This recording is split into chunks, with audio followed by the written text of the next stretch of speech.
तो आज हम डिस्कस करने वाले हैं कंक्रीट टेक्नोलॉजी में कंक्रीटिंग ऑपरेशंस। हम चैप्टर डिस्कस कर रहे हैं। लेक्चर नंबर 11 में डिस्कस करेंगे एक्सपेंशन जॉइंट और कॉन्ट्रैक्शन जॉइंट्स क्या होते हैं, क्या लोकेशन रहती है, इंपॉर्टेंस क्या रहेगी।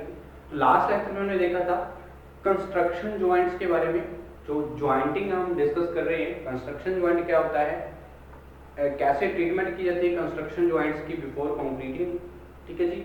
और हमारे जो कंस्ट्रक्शन जॉइंट्स हैं उनको प्रोवाइड लोकेशन क्या है, क्या कहाँ पोजीशंस रहती हैं कंस्ट्रक्शन जॉइंट, लास्ट लेक्चर में हम ऑलरेडी डिस्कस कर चुके हैं। तो अब देखने वाले हम एक्सपेंशन एंड कॉन्ट्रैक्शन जॉइंट्स क्या रहेंगे और इन जो एक्सपेंशन और कॉन्ट्रैक्शन जॉइंट्स क्यों प्रोवाइड किए जाते हैं, किस वजह से प्रोवाइड किए जाते हैं, इसके बारे में भी हम जानेंगे। क्योंकि हमारे जो इफेक्ट ऑफ टेम्परेचर की वजह से टेम्परेचर वेरिएशंस आते हैं, टेम्परेचर वेरिएशंस के इफेक्ट की वजह से हमें जो एक कंक्रीट स्ट्रक्चर का एनालिसिस करना पड़ता है। कंसीडर करते हैं हम हमारे कंक्रीट स्ट्रक्चर को एनालिसिस करते हैं, ठीक है। और due to the temperature variation effects, तो टेम्परेचर वेरिएशन की वजह से वॉल्यूम जो है कंक्रीट की वो चेंज हो जाती है with the change in temperature and moisture conditions, ठीक है। तो मॉइस्चर कंडीशंस की वजह से और टेम्परेचर चेंजेस होने की वजह से हमारी जो वॉल्यूम है कंक्रीट की वो चेंज होती है, ठीक है। जब अगर वॉल्यूम जो है, अगर मैं बात करूं टेम्परेचर ड्रॉप होने की वजह से, तो ड्रॉप होने की वजह से जो हमारा कंक्रीट है वो कॉन्ट्रैक्ट होगा, ठीक है। और राइज होने की वजह से, टेम्परेचर राइज होने की वजह से क्या होगा, एक्सपैंड होगा, ठीक है। तो एक थर्मल एक्सपेंशन रहती है कंक्रीट की, ठीक है। तो वो उस को रिड्यूस करने के लिए हम क्या करते हैं, एक्सपेंशन जॉइंट और कॉन्ट्रैक्शन जॉइंट्स का यूज करते हैं, ठीक है। क्या लोकेशन रहेगी एक्सपेंशन जॉइंट की, क्या इंपॉर्टेंस है, इसके बारे में भी देखेंगे। कंस्ट्रक्शन जॉइंट क्या होता है, एक्सपेंशन जॉइंट क्या होता है, इसके बारे में भी हम जानेंगे। तो सबसे पहले देखिए, तो the volume of concrete, the volume of concrete changes with the change in temperature, changes with the change in temperature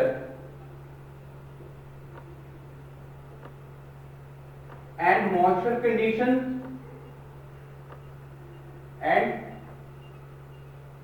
moisture conditions।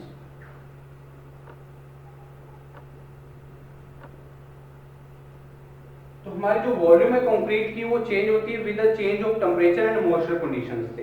तो मॉइस्चर कंडीशन अगर चेंज होगी, टेम्परेचर चेंज होगी, तो वॉल्यूम क्या होगी कंक्रीट की, चेंज हो सकती है, ठीक है। क्योंकि हमारी जो टेम्परेचर वेरिएशंस हैं वो इफेक्ट करती हैं हमारे कंक्रीट पे, ठीक है। तो इसलिए हमारे, अगर मैं बात करूं जो ड्रॉप है टेम्परेचर का, drop in temperature, drop in temperature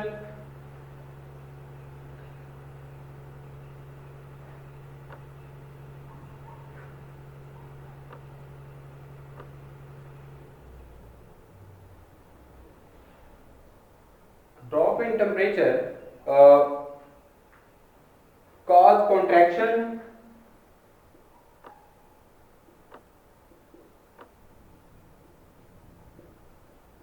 and rise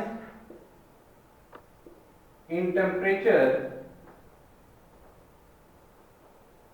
cause rise in temperature cause, जो हमारे अगर राइज होता तो क्या होगा, एक्सपेंड होगा, एक्सपेंशन, ठीक है। तो एक थर्मल एक्सपेंशन जो है हमारे कंक्रीट की क्या है कि the thermal expansion of the concrete is of the thermal expansion of the concrete is of the order of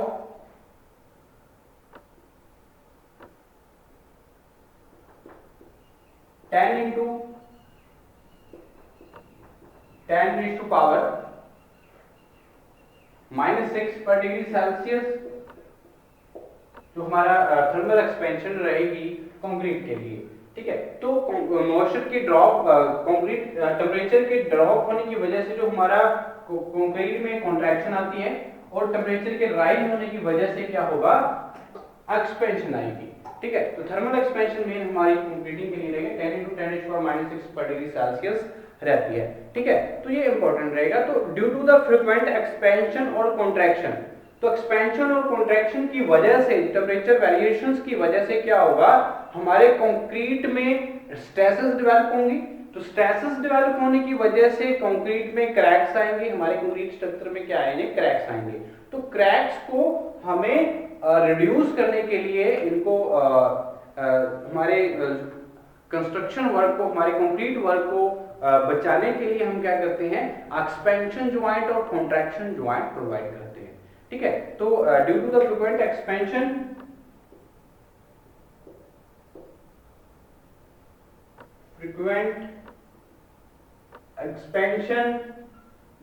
and contraction,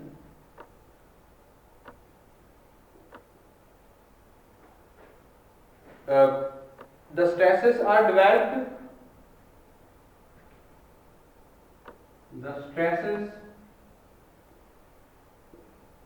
developed, cause which leads to crack the structure, leads to cracks the structures। ठीक है जी। तो इसलिए हमारी जो contraction और expansion joint है हमें provide करनी। तो लोकेशन क्या रहेगी एक्सपेंशन ज्वाइंट्स की, तो जो एक्सपेंशन ज्वाइंट है लोकेशन की बात करें तो ए लॉन्ग बिल्डिंग में भी अंडरगो लार्ज एक्सपेंशन। ठीक है। एक लॉन्ग बिल्डिंग की बात करें तो लॉन्ग बिल्डिंग में एक लार्ज एक्सपेंशन की जरूरत पड़ती है। बिल्डिंग अगर लॉन्गर देन 45 मीटर रहती है, are generally provided with one or more expansion joint. ठीक है। तो अगर 45 मीटर से ज्यादा हमारी बिल्डिंग्स की हाइट रहती है 45 मीटर से, तो हम एक से ज्यादा हम क्या करेंगे, जो एक्सपेंशन ज्वाइंट्स हैं हमें प्रोवाइड करने चाहिए। ठीक है। तो एक्सपेंशन ज्वाइंट क्या होते हैं और कॉन्ट्रैक्शन ज्वाइंट क्या होते हैं हम डिस्कस कर रहे हैं, और लोकेशन क्या रहेगी। ठीक है। हम प्रोवाइड करते हैं due to the temperature variation effects. Temperature variation की वजह से क्या होगा, हमारे कंक्रीट में कॉन्ट्रैक्शन और एक्सपेंशन आती है। तो उसको इंप्रूव करने के लिए, हमारी जो रिड्यूस करने के लिए हम कॉन्ट्रैक्शन ज्वाइंट और एक्सपेंशन ज्वाइंट्स का यूज करते हैं। ठीक है जी, हमारे कंक्रीट स्ट्रक्चर में। तो अगर मैं बात करूं लोकेशन की, तो लोकेशन क्या रहेगी और एक्सपेंशन ज्वाइंट की, लोकेशन ऑफ एक्सपेंशन ज्वाइंट्स। तो एक्सपेंशन ज्वाइंट्स की लोकेशन के बारे में जानते हैं। तो सबसे पहले देखिए, तो हमारी जो लॉन्ग बिल्डिंग है, तो लॉन्ग बिल्डिंग में हमारे पास लार्ज एक्सपेंशन की जरूरत पड़ती है। तो therefore building longer than 45 metre, ठीक है, are generally provided with one or more expansion joint. एक या दो से ज्यादा हम एक्सपेंशन ज्वाइंट प्रोवाइड करते हैं अगर लॉन्ग बिल्डिंग है। ठीक है। तो एक लॉन्ग बिल्डिंग में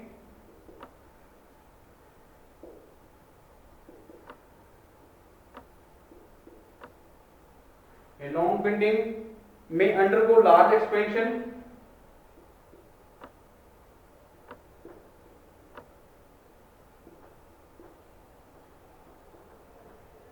therefore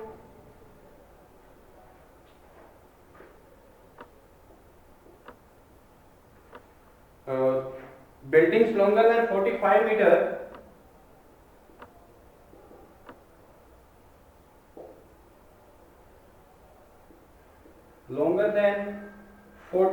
meter one or more meter are generally provided with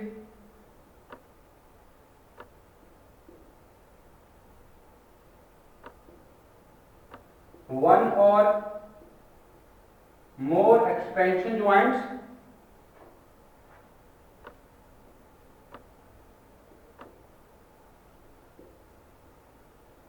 ठीक है जी। तो लॉन्गर बिल्डिंग में 45 मीटर से ज्यादा, तो उसमें हम एक या एक से ज्यादा हम क्या करेंगे, एक्सपेंशन ज्वाइंट प्रोवाइड करने पड़ते हैं। ठीक है। तो ये देखिए लोकेशन रहती है हमारी एक्सपेंशन ज्वाइंट्स की अगर मैं कंस्ट्रक्शन ज्वाइंट की बात करूं तो कंस्ट्रक्शन ज्वाइंट क्या रहते हैं, sorry contraction joint,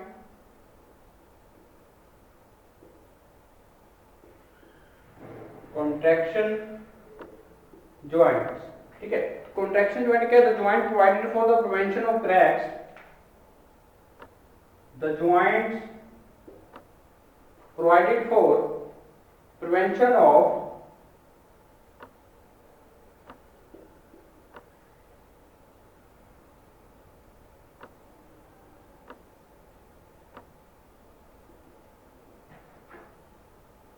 cracks, cracks की प्रिवेंशन के लिए हम प्रोवाइड करते हैं कॉन्ट्रैक्शन ज्वाइंट्स को resulting from contraction of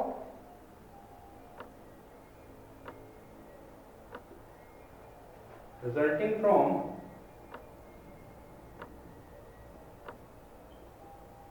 contraction of some parts of the structure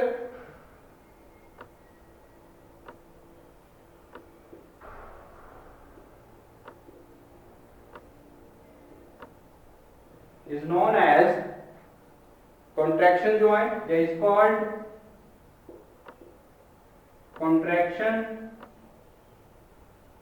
joints, ठीक है जी। तो हमारे जो ज्वाइंट्स प्रोवाइड की जाते हैं for the prevention of the cracks resulting from the construction of some parts of the structures is called the contraction joints, ठीक है। तो मेन इंपॉर्टेंस की बात करते हैं, इंपॉर्टेंस क्या रहती है जब हम एक्सपेंशन और कॉन्ट्रैक्शन ज्वाइंट प्रोवाइड करते हैं, क्यों हमें एक्सपेंशन और कॉन्ट्रैक्शन ज्वाइंट प्रोवाइड करते हैं, क्या ऑब्जेक्टिव रहता है, इसके बारे में जान लेते हैं। हमने देखा है जो लोकेशन है क्या रहती है हमारे एक्सपेंशन जॉइंट की, जब हम लॉन्ग बेंडिंग की बात करते हैं तो वहां पे लार्ज एक्सपेंशन होती है, तो इसलिए हमारी जो 45 मीटर से अगर लॉन्ग बेंडिंग हाइट रहती है तो वहां पे हमारे एक या दो अगर हमारे एक्सपेंशन जॉइंट जो है हमें प्रोवाइड करने पड़ते हैं, ठीक है। तो और मैं बात करूं जो हमारी इंपॉर्टेंस की, इंपॉर्टेंस क्या रहती है हमारे एक्सपेंशन और कॉन्ट्रैक्शन जॉइंट्स की, इंपॉर्टेंस क्या है in the concrete work of expansion and contraction joints. तो roof is one of the structural elements, the roof is one of the structural elements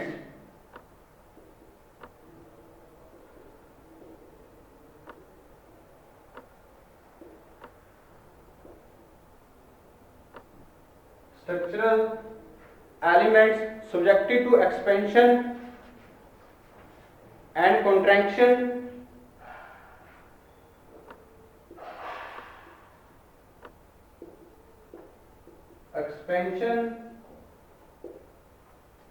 and contraction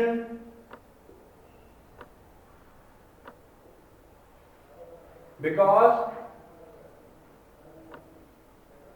जो हमारे जैसे रूफ है, roof एक structural element है, वो भी हमारे एक्सपेंशन और कॉन्ट्रैक्शंस आती है, क्योंकि हमारी जो डायरेक्ट एक्सपोजर है एटमॉस्फेयर से, हमारा जो डायरेक्ट हमारा जो एक्सपोजर रहता है रूफ का रहता है, ठीक है। Because of direct exposure to atmosphere, ठीक है जी।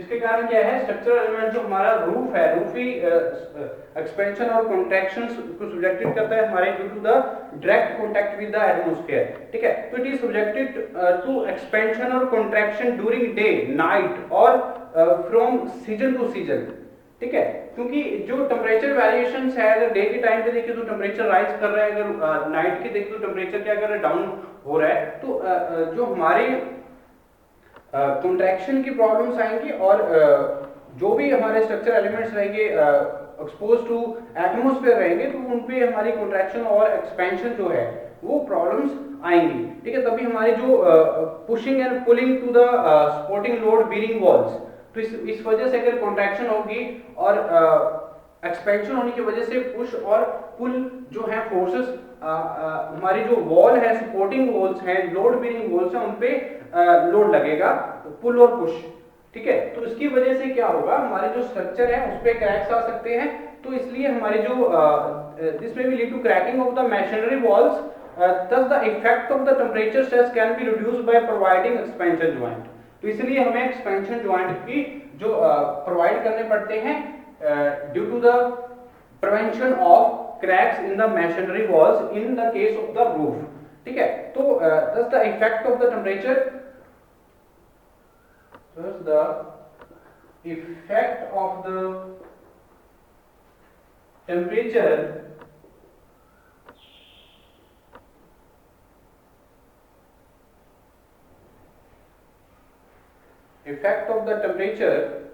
stresses can be reduced by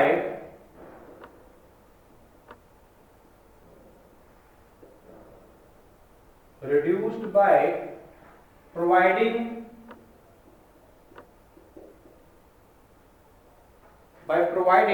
expansion joints। तो एक्सपेंशन ज्वाइंट प्रोवाइड करते हुए हम क्या कर सकते हैं, हमारी जो स्ट्रेसेस टेम्परेचर वेरिएशंस की टेम्परेचर स्ट्रेसेस है उनको रिड्यूस किया जा सकता है और जो हमारे एक्सपेंशन और कॉन्ट्रैक्शन की वजह से क्रैक है उनको प्रिवेंट किया जा सकता है in the structure, concrete structure. ठीक है, तो ये इंपॉर्टेंट है। तो डेक स्लैब की बात करें तो डेक स्लैब में भी हमारी जो मेन इंपॉर्टेंस रहती है कंस्ट्रक्शन और कॉन्ट्रैक्शन ज्वाइंट्स की, तो deck slab of A bridge is always provided, deck slab of bridge is always provided with expansion joints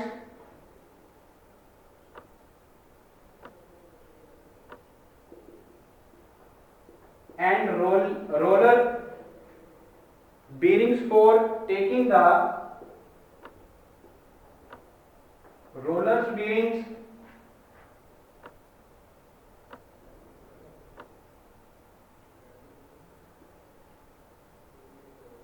for taking the temperature stresses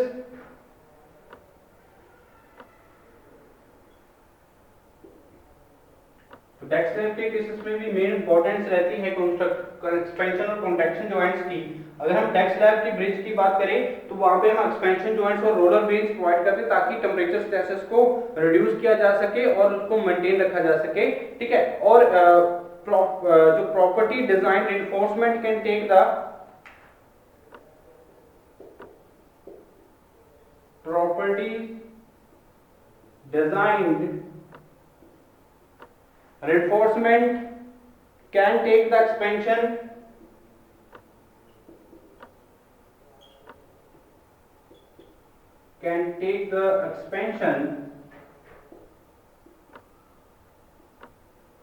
and contraction in concrete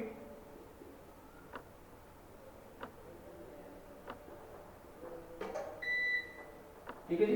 तो contraction और expansion joints हम provide करते हैं जब हम property design करते हैं reinforcement के रिगार्डिंग। तो ये इंपॉर्टेंस रहती है हमारी regarding the expansion and contraction joints. अगर मैं रूफ की बात करता हूं तो रूफ के केस में हमारा एक स्ट्रक्चरल एलिमेंट्स है हमारा रूफ, तो ये डायरेक्ट हमारा कांटेक्ट में आता है एटमॉस्फेयर के। तो एटमॉस्फेयर में क्या है, हमारे जो टेम्परेचर वेरिएशंस के इफेक्ट की वजह से या तो टेम्परेचर ड्रॉप होगा तो ड्रॉप की वजह से क्या होगा, हमारी जो कंक्रीट में कॉन्ट्रैक्शन आएगी और राइज होने की वजह से एक्सपेंशन आएगी। तो थर्मल एक्सपेंशन ऑफ कंक्रीट की जो रहेगी वो 10 × 10⁻⁻⁶ पर डिग्री सेल्सियस रहती है। पर डिग्री सेल्सियस जो थर्मल एक्सपेंशन रहती है इन द कंक्रीट, ठीक है जी।